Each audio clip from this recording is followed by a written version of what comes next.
Shalom saudara yang dikasihi Tuhan Yesus Kristus. Selamat pagi, selamat berjumpa kembali dalam renungan pada pagi hari ini. Salam sejahtera buat saudara semua dimanapun saudara berada. Damai dan sukacita oleh Roh Kudus melimpah senantiasa dalam hati dan kehidupan saudara semua.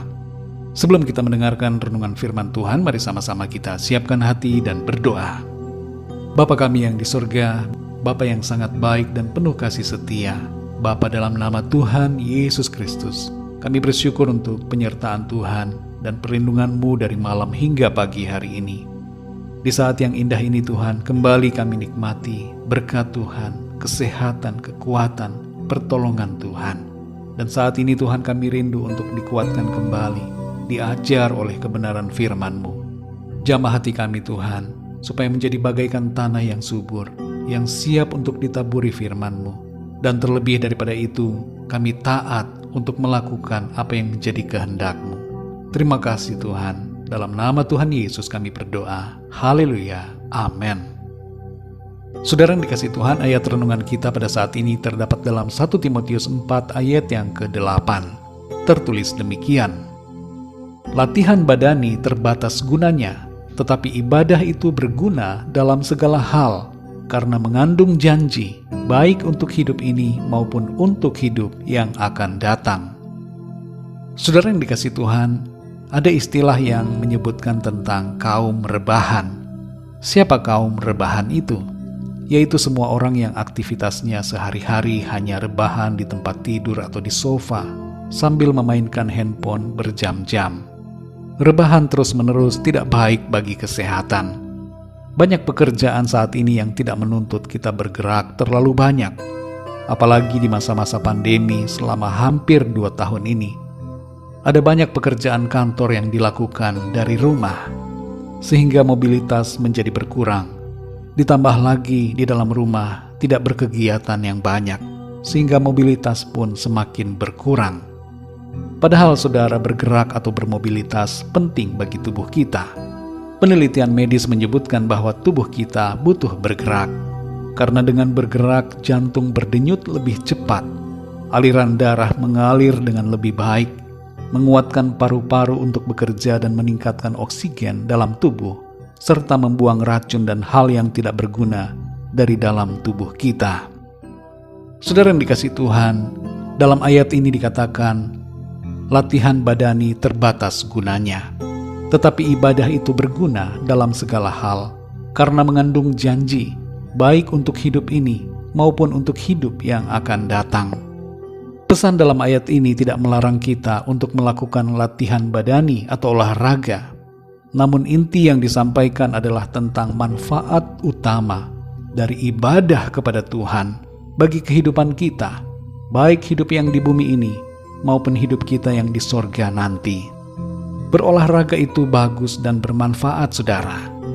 Di berbagai negara barat, orang-orang yang mempunyai penyakit tekanan darah tinggi dan kolesterol tidak disarankan untuk meminum obat.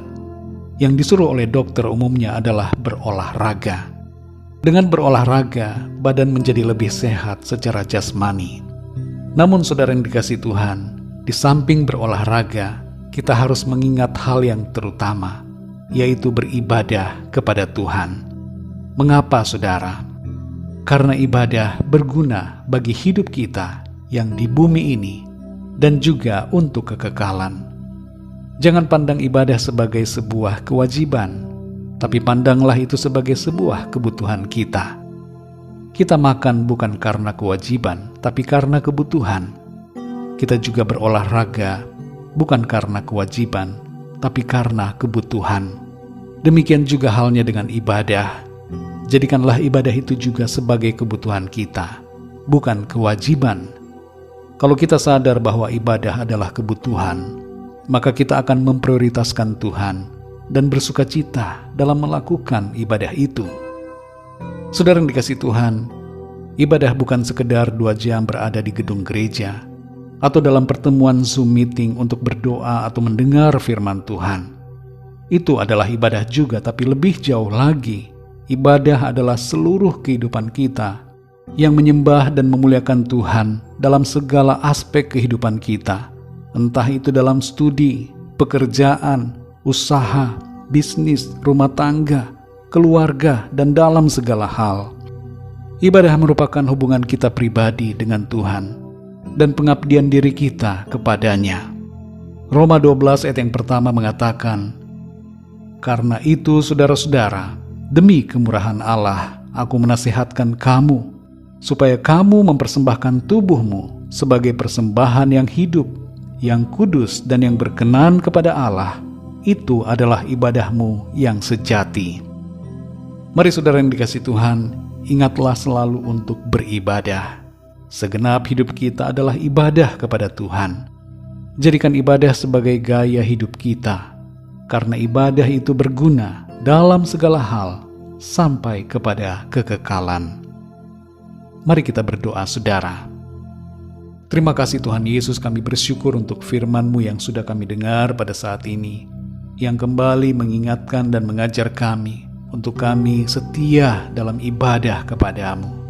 Seringkali situasi dan keadaan dunia ini membuat kami lupa. Kami lebih fokus kepada kehidupan yang di dunia ini dan melupakan kehidupan yang kekal. Berbagai tuntutan dan keadaan memperdayai kehidupan kami, membuat kami tidak lagi berpikir tentang kehidupan di dalam Tuhan. Kami lupa akan kebutuhan kami untuk beribadah kepada-Mu. Tolong kami Tuhan, ubahkan hati kami, baharui kami, berikan kami pengertian yang benar, dan tolong kami Tuhan untuk kembali kepada kasih yang mula-mula, untuk kami setia hidup beribadah kepada-Mu dalam segala aspek kehidupan kami, dalam pikiran, dalam perkataan, dan dalam perbuatan kami. Terima kasih Tuhan untuk firman-Mu. Tuntun kami Roh Kudus untuk kami semakin mengerti akan apa yang menjadi kehendak-Mu Tuhan, dan senantiasa hidup beribadah menyenangkan hati Tuhan. Di sepanjang hari ini kami mohon pimpinan-Mu ya Tuhan Yesus dalam segala aktivitas kami. Biarlah semua yang kami lakukan Tuhan buat berhasil dan menjadi berkat serta membawa kemuliaan bagi nama Tuhan. Kami berdoa bagi yang sedang dalam pergumulan, dalam masalah, dalam keadaan sakit penyakit, agar Tuhan Kau memberikan pertolongan-Mu. Nyatakan kuasa-Mu Tuhan yang ajaib dalam kehidupan mereka. Berikan kekuatan baru, kesembuhan dan kesehatan yang sempurna. Penuhi setiap hati kami dengan sukacita yang berlimpah-limpah di hadapan-Mu. Terima kasih Tuhan.